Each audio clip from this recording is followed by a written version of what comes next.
প্রধানমন্ত্রী অনেক হবে, অনেক আসবে, প্রেসিডেন্ট অনেক হবে, অনেক আসবে। তোমরা সৎ পথে থেকো, মাতৃভূমিকে ভালোবাসো। মনে রেখো, তোমাদের মধ্যে যেন পাকিস্তানের মেন্টালিটি না আসে। তোমরা পাকিস্তানের সৈনিক নও, তোমরা বাংলাদেশের সৈনিক।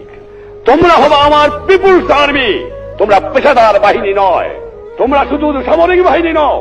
তোমাদের দরকার হলে নিজের উৎপাদন করে খেয়ে তোমাদের দেশকে বাঁচতে হবে। এটা হবে আমার জনগণের বাহিনী, এটা হবে পিপুলস আর্মি। এটা পাকিস্তানের পেশাদারি আর্মি হবে না। এইদিকে তোমাদের খেয়াল রাখা দরকার। আর যেখানে অন্যায় অবিচার দেখবা, চরম আঘাত করবা, ন্যায়ের পক্ষে দাঁড়াবা, গুরুজনকে মেনো, সৎ পথে থেকো, শৃঙ্খলা রেখো, তাহলে জীবনে মানুষ হতে পারবা। একথা তোমাদের ভুললে চলবে না।